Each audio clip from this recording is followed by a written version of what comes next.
이 시간에는 조금 특별한 수서를 좀 갖도록 하겠습니다. 한 2, 3분 쓴 다음에 말씀을 전하도록 하겠습니다.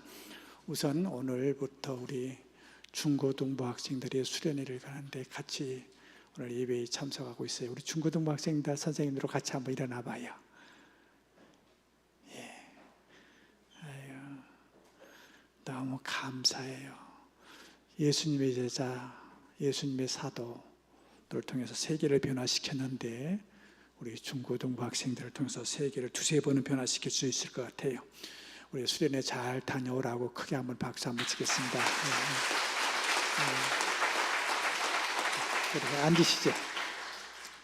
그리고 이 시간에는 우리 중고등부 학생들이 같이 참여해서 우리 일본에 가가지고 언어 배우기도 힘들 텐데 중학교 때는 전교회 회장으로 또 고등학교 올라와서는 일본어 하나 하기도 힘들 텐데 영어로서 학교 대표로 나가고 또 지역 대표로 이제 선발되고 전국대회에 나가는 우리 귀한 딸이 있어요. 우리 효림이 앞으로 와봐. 나와봐. 마이크 좀 이렇게 갖다. 정 목사님 마이크 좀 준비해.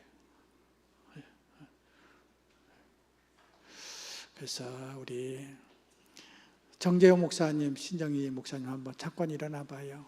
우리 교회 부목사로 계셨던 분인데 일본에 간 지가 한 7년 됐습니다. 이렇게 방문했는데 우리 목사님한테, 선교사님한테 이야기하는 것보다는 우리 태어나고 나서 보니까 목사 딸이 되었고 내 의사는 상관없이 일본에 갈 수밖에 없었고 그러나 거기서 잘 적응해서 이렇게 일본 아이들 앞에서 당당하게 리더로 쓰임받을 수 있는 귀한 딸, 제가 한 2분만 이야기하라고 그랬어요. 잠깐 우리 박수 한번 쳐주시죠.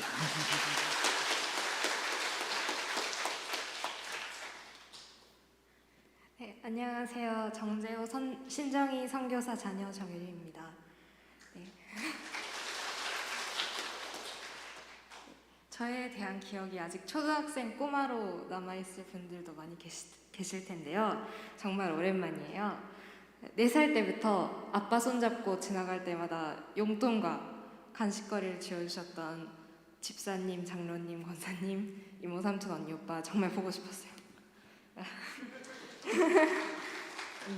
제가 벌써 내년에 대학교 입시를 합니다. 네. 그렇게 꼬마였던 제가 낯선 일본의 부모님을 따라간 지 벌써 6년하고도 4개월이 지났는데요. 그동안 현지에서 외국인으로서 그리고 또 선교사 자녀로서 마냥 힘들지 않았다고 말하면 거짓말이겠지만 그동안 따뜻한 여러분들의 기도와 또 하나님의 도우심으로 이렇게 건강하고 행복하게 돌아와서 인사드리고 있네요. 네. 끊임없이 노력해오신 엄마 아빠를 보고 저도 열심히 공부하고 즐겁게 생활하고 있고요. 그동안 저와 저희 가족을 위해 끊임없이 떠올려주시고 기도해주신 모든 성도분들께 감사드리고 또 앞으로 더 성장하는 모습 보여드리겠습니다. 경인제일교회에도 언제나 웃음이 가득하길 일본에서 기도하고 있을게요. 감사합니다.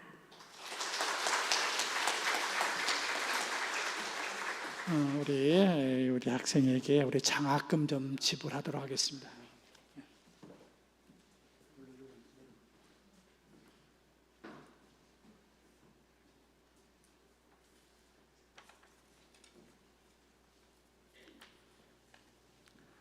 장학증서 성명 정효림 2006년 3월 14일생. 위 학생은 바른 인성과 품행을 유지하고 바른 신앙생활을 하여 교우들의 모범이 되었기에 장학증서와 소정의 장학금을 드립니다. 2022년 7월 24일 대한예수교 장로회 경인제일교회 담임목사 이정식.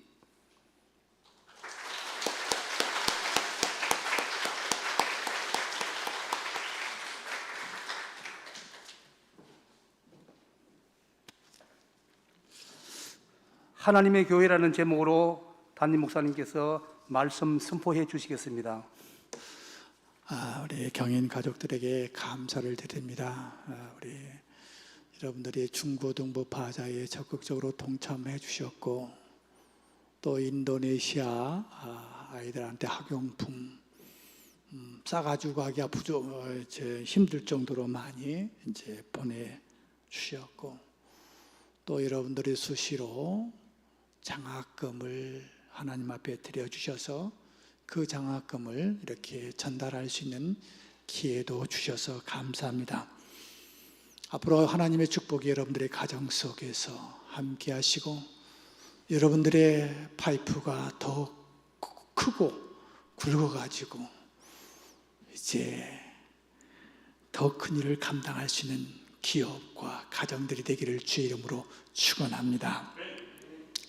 오늘부터 이제 이 디모데 전서를 끝내고 고린도 전서를 살펴보면서 은혜의 시간을 갖고자 합니다. 고린도 지역은 지금 그리스 땅에 있는 도시고, 이 고린도 지역은 상업의 중심 도시였습니다. 그래서 이 고린도 지역에는 수많은 사람들이 여행도 왔고, 또 상인들이 지나가는 통로이기도 했습니다. 그러다 보니까 이 도시가 개방적이었지요. 영적으로도 마찬가지였습니다. 치유의 신, 태양의 신, 미의 여신 등등 신전만 한 12개 정도 있었다고 합니다. 거대한 도시 안에는 다양한 문화가 이렇게 섞여 있게 되지요. 그리고 부와 다양한 문화가 섞여 있다 보면 거기에 제일 많이 나타나는 것이 부도덕한 풍습입니다. 그 중에서 특별히 성적인 문제는 그 도시의 도덕적 척도라고 할 수 있는데, 이 고린도 지역은 성적으로 문란하기가 말할 수가 없었습니다. 한 예로 어떤 신전에는 1000여 명의 여사제들이 있었는데, 이들은 종교의 이름으로 매춘을 자행하는 종교적인 창녀들이 이 신전 안에서 종교 행사를 한다고 하면서 성의 그 우스운 일들을 하는 문란한 도시가 이 고린도 안에 있었습니다. 사도 바울은 2차 전도 여행할 때에 이 고린도 지역에서 1년 반 동안을 머물면서 복음을 전했지요. 그리하여 마침내 이 고린도 교회가 세워졌습니다.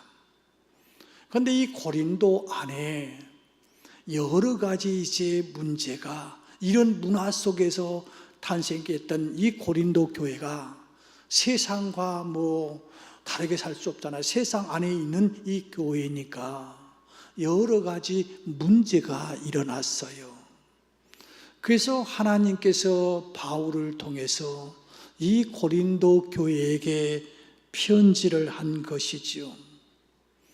어떤 문제가 있었느냐 하면은 교회에 분쟁이 있었고 당파가 있었습니다.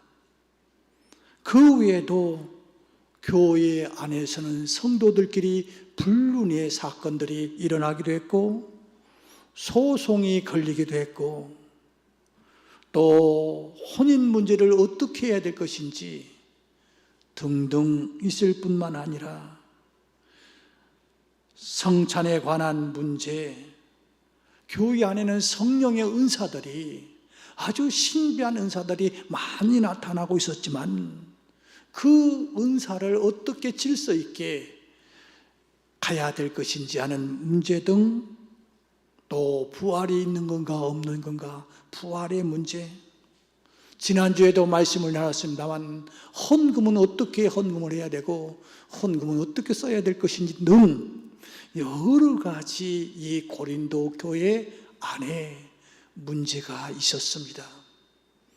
그때 하나님께서 바울을 통해서 고린도 지역에다가 편지를 쓴 것이 이 고린도 전서입니다.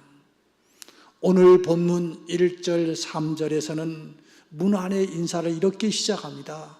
1절에서 하나님의 뜻을 따라 그리스도 예수의 사도로 부름을 받은 바울, 하나님의 뜻을 따라 특별히 강조하고 있어요.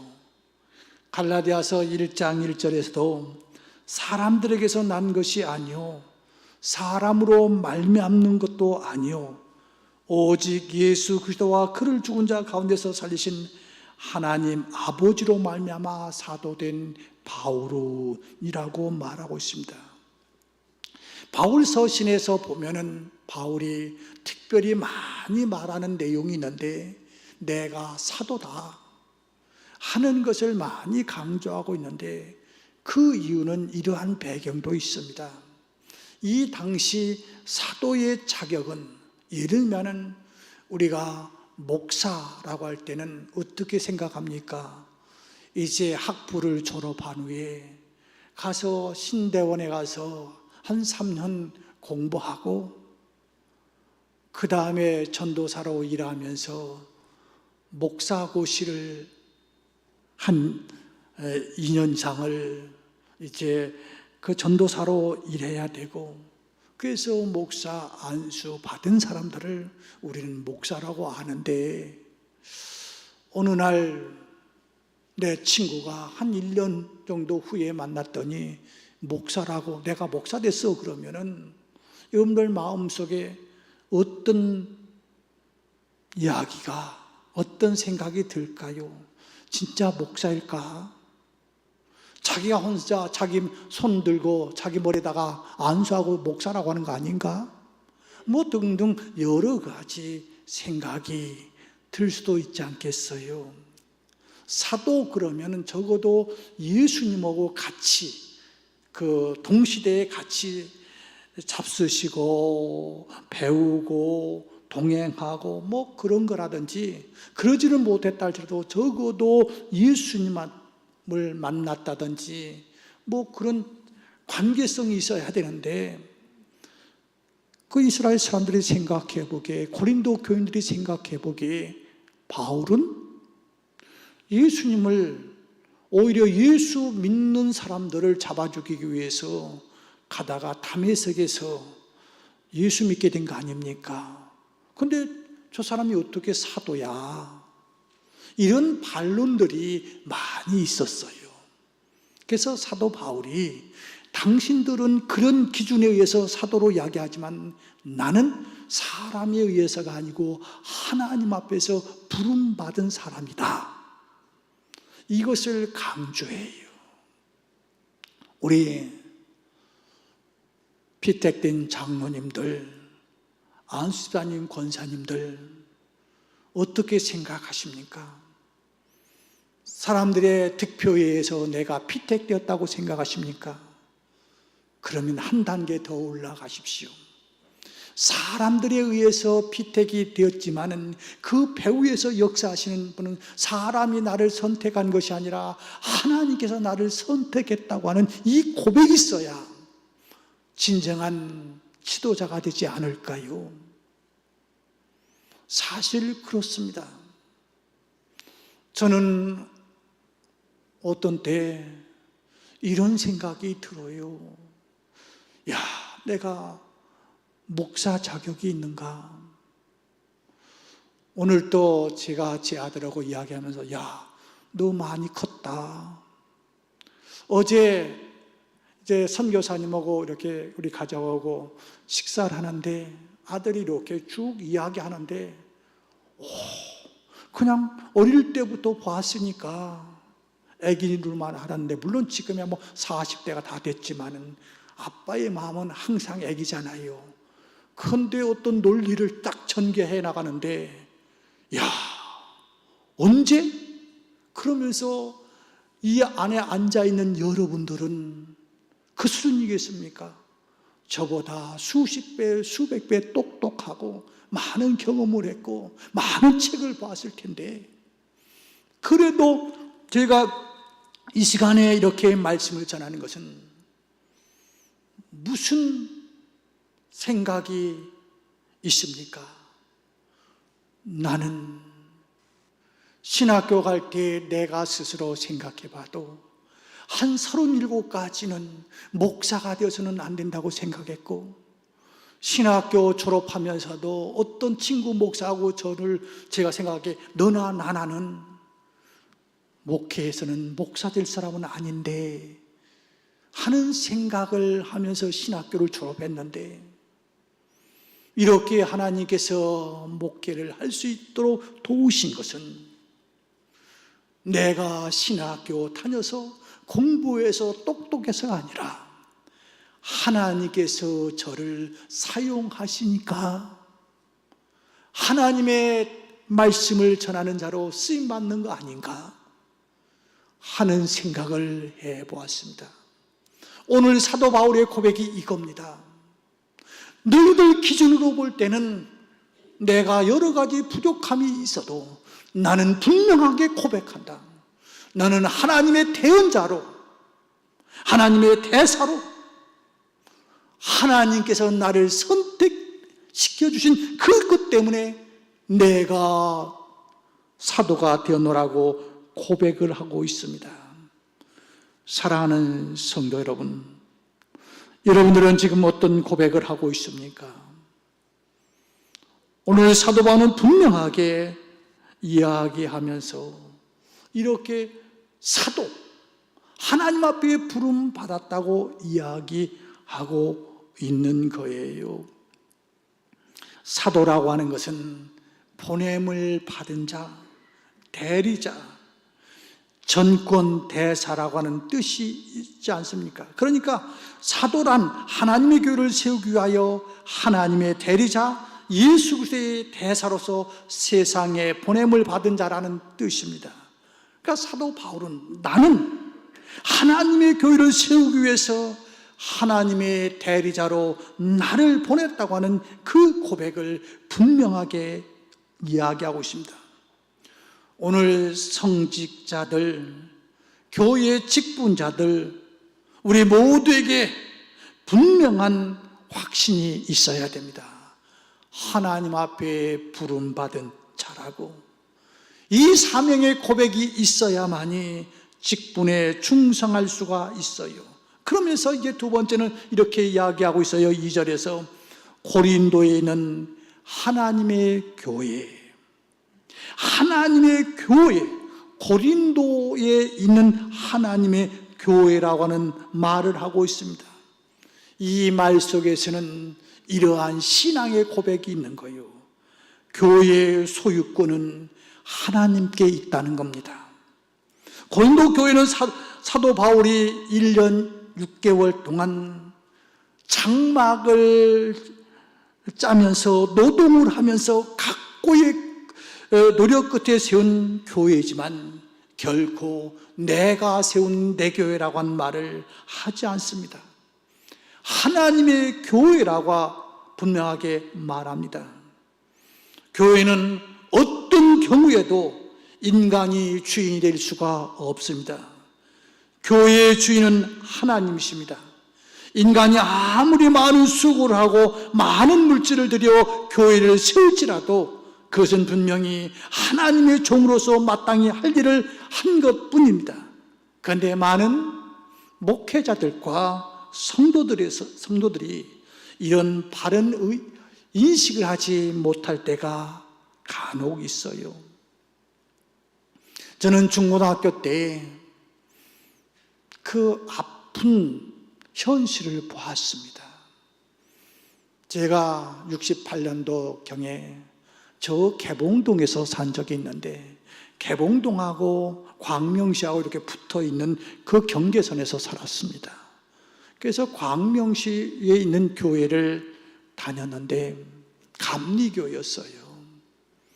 교회도 그 당시 천막 치고 있는 교회들이 많았을 때인데 그럴듯한 건물도 있었어요.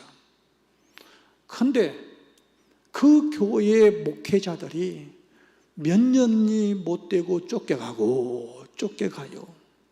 왜 그러냐면은 그 교회를 어떤 장로님이 자기 사비로 다 땅도 사고 교회도 건축을 했어요. 거기까지는 너무너무 잘하셨고 박수 받을 만하지요. 그런데 이 목사님을 모시는데 직원 채용하듯이 당신이 당신의 마음에 맞는 사람을 모셔오고 마음에 안 들면 잘라버리고, 그래서 목사의 생명이 파리 목숨처럼 자꾸 그렇게 쉽게 끝나고, 또 거기에서 그 교인들이 상처받기도 하고, 그런 교회를 목격한 적이 있어요. 교인뿐입니까? 목사들도 마찬가지 아닙니까?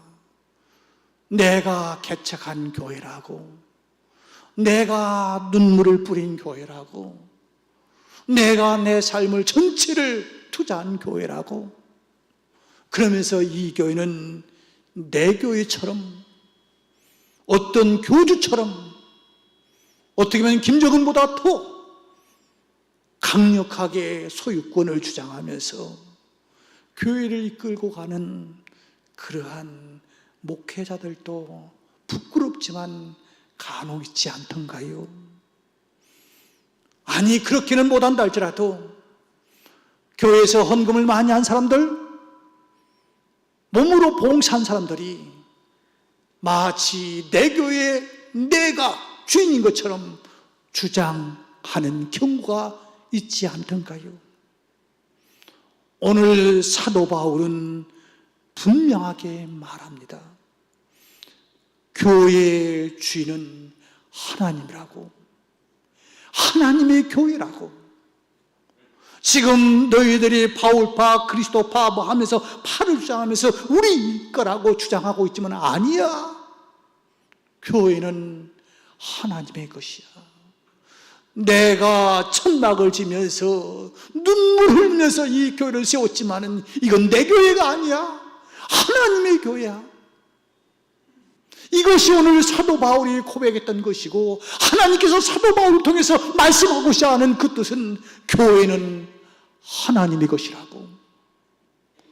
그러기에 여러분들, 하나님의 교회라고 하는 것을 분명하게 인식하는 사람은 하나님의 교회를 헐려고 하지 않습니다. 저는 저 봉천동에서 한 7년 정도 부교육자로 일했던 적이 있습니다. 그 교회가 마을 아래에 있는 교회인데, 이제 2층에 있었던 스라브 교회에서 3층, 4층으로 이렇게 올리는데, 그 주변 사람들이 아주 강력하게 교회를 못 짓도록 항의가 돌아가고 교회를 짓다가 멈출 수밖에 없는 그런 상황이었습니다. 그런데 하나님께서 그 교회를 어떻게 지셨는지 아십니까? 물론 목사의 눈으로 봤기 때문에 그렇다고 이야기할 수도 있지만은, 한 분이 아주 주동자가 있었는데 그 주동자는 교회 때문에 손해보는 게 아무것도 없어요. 일조권도 아니고 방음도 아니고 교회가 보이지도 않는 그 한 300-400m 떨어진 곳에서 사는 분이에요. 그분이 그 교회를 짓지 못하도록 엄청나게 방해하는데, 그래서 결국 못 짓고 있었는데, 하나님의 교회는 인간이 막는다고 되는 게 아니더라고요. 그분의 아들이 고려대학에 다니고 있었어요. 그런데 어느 순간에 전철 타다가 전철에 떨어져서 죽고 말더라고요. 그러니까 그 소문이 나니까 거기서 있을 수 없고 또 마음의 상처가 있으니까 이사를 가시더라고요. 그래서 결국 교회가 건축이 되었는데, 물론 다르게 생각할 수도 있지만은 제가 보는 입장은, 하나님은 치워서라도 하나님의 일을 하시는 분이시라고. 하나님의 교회, 여러분들이, 저나 여러분이 이 경인절교회가 내 교회라고 주장하면 소유권 분쟁, 소송에서 결국 하나님이 이기고 말 겁니다. 그래서 오늘 사도 바울은 분명하게 이야기합니다. 교회는 하나님의 교회라고. 믿습니까? 이 교회는 목사의 교회도 아니고 장로의 교회도 아니고 헌금 많이 한 사람의 교회도 아니고 수고 많이 한 사람의 교회도 아니에요. 하나님의 교회예요. 오직 주인은 하나님뿐입니다. 교회를 세우신 분 역시 오직 하나님이십니다. 그 교회를 세우기 위해서 목회자를 불러 은사를 주신 분도 하나님이시고 교회의 재정을 위해서 재물을 얻을 능력을 주신 분도 하나님이십니다. 그런데 어찌 우리 인간들이 하나님과 그리스도 앞에서 교회에 대한 소유권, 주도권을 주장할 수가 있겠습니까? 물론 우리는 교회 안에서 주인의식을 가지고 봉사하며 섬기는 것 박수 칠만 합니다. 그러나 교회의 주인은 어디까지나 하나님이심을 믿어야 합니다. 오늘 우리는 온갖 수고를 통해서 세운 고린도 교회를 겸손하게 하나님의 나라를 위해서 쓰임 받아야 되는데 그 교회 안에서 여러 가지 분쟁이 있었어요. 그래서 오늘 바울은 말합니다. 교회는 너희들 것이 아니고 하나님의 것이라고 말씀하고 있습니다.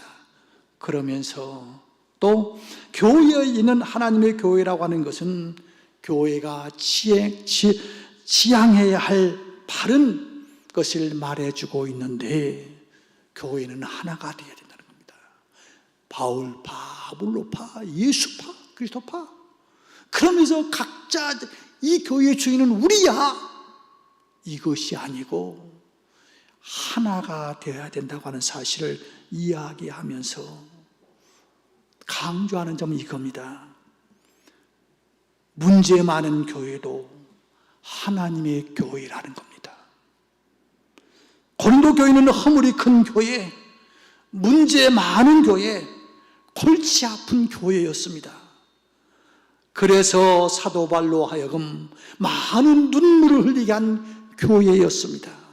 그럼에도 불구하고 사도 바울은 이 같은 고린도 교회도 하나님의 교회라고 부르고 있습니다. 여기에 깊은 의미가 있습니다. 지상의 교회는 어느 교회든지 완전하지 못하다는 것입니다. 허물이 있고 문제가 있고 치부가 있는 것이 사실입니다. 그래서 어떤 사람들은 지상교회의 많은 문제점을 보시고 교회를 경시하고 또한 교회를 악평하기를 서슴지 않습니다. 그러나 이 같은 사람들에 대해서 칼빈은 다음과 같이 경고합니다. 완전한 순결이 결여된 곳에는 교회가 있을 수 없다고 하는 생각은 위험한 시험이다라고 이야기하고 있습니다. 사랑하는 성도 여러분, 이러한 사람들은 세상에서 자기만이 선자인 척 하기 쉽고, 그래서 고린도 교회 내에서 어떤 신자들, 이를테면 자기들은 그리스도파라고 했던 사람들처럼 또 다른 당파를 만들 소지가 다분합니다. 사도 바울은 고린도 교회 같은 허물 많은 교회를 향해서도 고린도에 있는 하나님의 교회라고 하는 것을 부르는 것을 서슴지 않습니다. 사랑하는 성도 여러분, 오늘 우리는 이제 이 고린도 교회를 출발하면서 서론적인 이야기를 했습니다. 할 이야기가 있습니다. 좀 여기서 끊을게요. 다음에 또 계속하겠습니다. 자, 고린도 교회, 문제 많은 교회였어요. 그럼에도 불구하고 사도 바울은 하나님의 교회라고 이야기하고 있습니다. 주도권에 대해서 자기가 그렇게 1년 반 동안 온 정성을 다했음에도 불구하고 내 교회라고 하지 않습니다. 하나님이 주인이라고 이야기하고 있습니다. 이 고백이 여러분과 저의 고백이 되었으면 좋겠어요. 경인제일교회는 하나님의 교회입니다. 내가 목사로서, 내가 장로로서 어떤 엄청난 일을 했다 할지라도 내 지분을 요구하는 성도들이 아니라 하나님께서 나를 사용하셨기에 내가 했을 뿐이다라고 하는 고백이 있는다고 한다면, 아니 흠이 많아도 그럼에도 불구하고 하나님의 교회라고 하는 이 고백이 있다고 한다면, 어떤 어려움이 있다 할지라도 비판하고 난도질하는 것이 아니라, 오늘 사도 바울은 이렇게 이야기하고 있어요. 마지막에 감사를 하는데, 야 너무 감사다. 어떻게 보면 그냥 목사들 보통 그러잖아요. 또 장로님도 또 다르게 하겠지만, 장로님들이 모이면 우리 목사 때문에 뭐 그러고, 목사들이 모이면 우리 장로님 때문에 내가 목회를 못하겠다 등등 할 수도 있잖아요. 이 고린도 교회, 이거 말썽만의 이 교회 내가 세워놓고 골치 아파 죽겠다고 하는데, 이제 4절 이하에서 보면 감사의 이야기예요. 야 너희들 가르치는 자가 대단하다. 너희들 재림을 기다리는 그 신앙이 대단하다.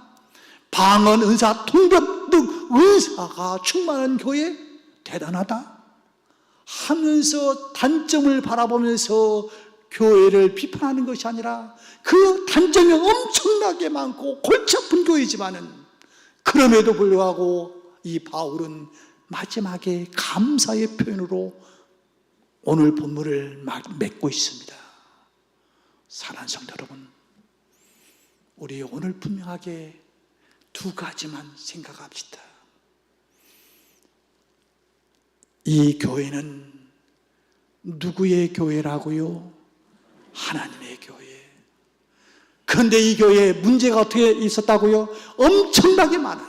그럼에도 불구하고 하나님의 교회라고 하는 이 고백을 통해서 이제 고린도전서를 열면서 이제 앞으로 계속 하나하나 구체적으로 말씀을 나누면서 은혜의 시간을 갖고자 합니다.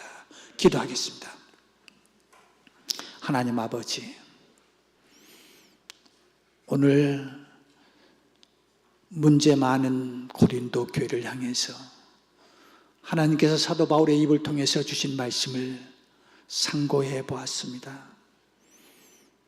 고린도 교회처럼 한국 교회도 정말로 문제가 있고 수치스러운 부분도 있을 것입니다. 아니, 한국 교회가 뿐만 아니라 우리 경인제일교회도 여러 가지 치부가 많이 있을 것입니다. 그럼에도 불구하고 오늘 사도 바울은 하나님의 교회라고 하는 표현을 하고 있음을 바라보았습니다. 하나님께서 우리를 선택해서 직분자를 세우셨고 이 하나님의 교회를 세우라고 우리를 불러주셨사오니 함께 이 경인제일교회를 세워나갈 수 있는 모든 주의 종들 될 수 있도록 축복하여 주옵소서. 예수님의 이름으로 기도드리옵나이다. 아멘. 지금은 우리 주 예수 그리스도의 은혜와 하나님 아버지의 극진하신 사랑하심과 성령님의 감화 감동 교통하심이 교회의 주인은 하나님이라고 하는 고백과 더 나아가서 교회에 여러 가지 아쉬움이 많음에도 불구하고 하나님은 이 교회를 결코 버리지 아니하는 하나님의 교회임을 고백하며 살아가기를 원하는 모든 주의 성도들 머리 위에 지금부터 영원까지 함께 계실지어다. 아멘.